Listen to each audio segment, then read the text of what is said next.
Hey everyone, so it's been about a year and a half since I made one of these kind of videos, but I finally got my hands on a box of Lacta chocolates. I have previously made 2 videos trying Brazilian chocolates, but the most requested chocolates for me to try by either Brazilians or those of you who are familiar with them are the chocolates from the Lacta company. So now that I've got my hands on the Lacta box of assorted chocolates, I am going to try them for you. But first, Lacta is one of the big Brazilian chocolate companies. It was one of the original large Brazilian chocolate companies. Lacta is owned by the Mondelez Group. It's the same group that makes Milka chocolates and other Kraft foods, because Kraft Foods is what the company was called before a few years ago. Lacta was also founded and continues to be based out of São Paulo. So this is the box. It comes filled with 289 grams of chocolates inside. There is at least one of everything shown on the box. You can see all of the different chocolates that are available here. So to start with, I've got a Diamante Negro. In English, that means a black diamond. This is supposed to be a crunchy, mysterious milk chocolate. Diamante Negro is one of the first big lines of chocolate that Lacta started to produce, and in fact, it was the first sponsor of a professional athlete in Brazil. So the story goes, a professional football or soccer player in Brazil in the late 1930s got a sponsorship for this chocolate, which also gave the chocolate its name. His nickname was the Black Diamond or Diamante Negro, and so the chocolate was baptized as such. It comes as a bar, but it has little bits to divide it up.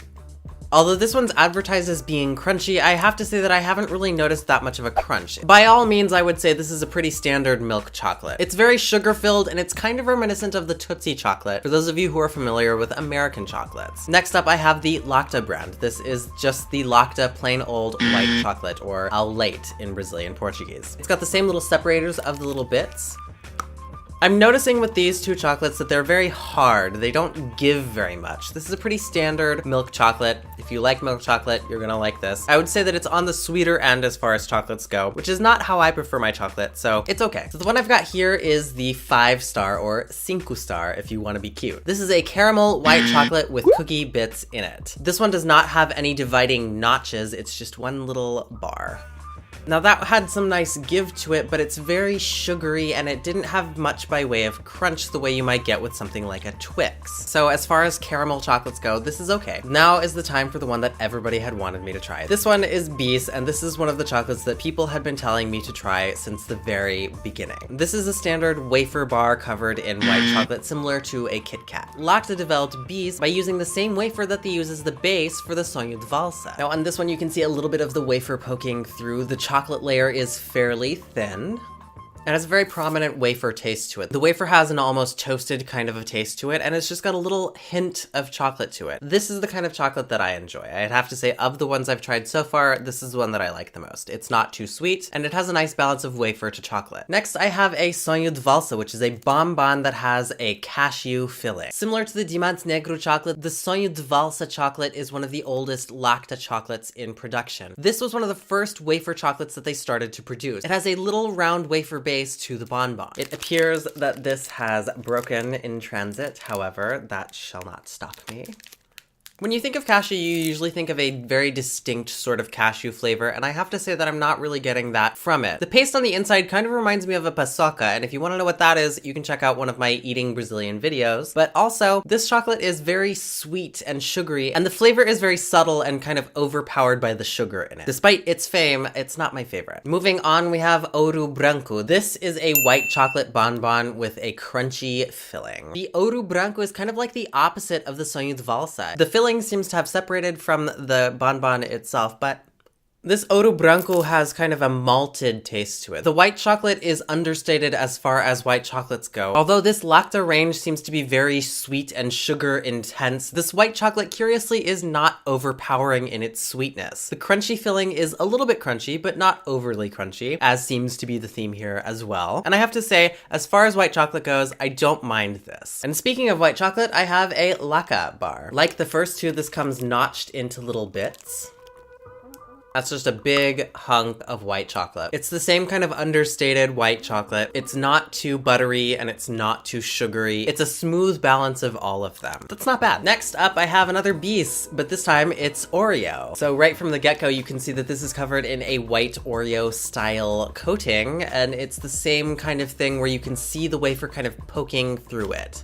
And it tastes just like an Oreo. This is delightful. This is a great wafer crunch, but it tastes completely like an Oreo. You don't taste any of the toasted wafer like you do in the BIS bar. I have this one, which is a Lancy chocolate. This is a bit of a different one. It's supposed to have hazelnut in it. So from opening it, you can see that it has a big old wafer that the chocolate is sitting on top of. It comes in a little half sphere shape.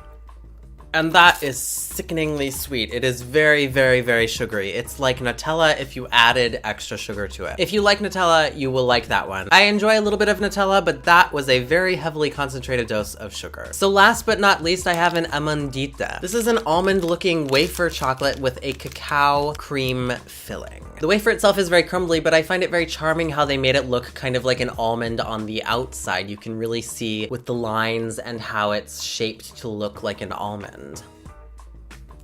This cacao cream has kind of a mousse-like texture, but the wafer around it isn't quite as crunchy as I was hoping for it to be. It doesn't have very much of a crunch. It's got kind of a give to the bite, which is a little bit less satisfying than a wafer should be, in my opinion. This isn't bad by flavor though, but I have to say that the overwhelming theme that I've noticed with all of these Lacta chocolates is that there is a lot of sugar. To sum up the Lacta chocolates, I have to say I think you guys were right. The BIS chocolate with its toasty, crunchy wafer was probably my favorite, and I was surprised that the white chocolate was the smoothest chocolate. Overall, I think if I had the choice, I would probably be reaching for one of the other brands' boxes of chocolate. But the Lacta box does have its high points. If I'm comparing all three brands of chocolate, I have to say that Lacta is the most sugar-filled one. So if you enjoy a chocolate that's heavy on the sugar, I think you're gonna like Lacta. So that was my Lacta chocolates video. If you missed my other ones, you can find them in my playlists on my channel. I hope you enjoyed the video. If you did, if you learned something or otherwise found it interesting, give me a thumbs up down below. You might think about subscribing to my channel if you're not already. I make videos about food, culture, and the Portuguese language on my channel, which you can find in playlists in the eye above, and I will see you next time.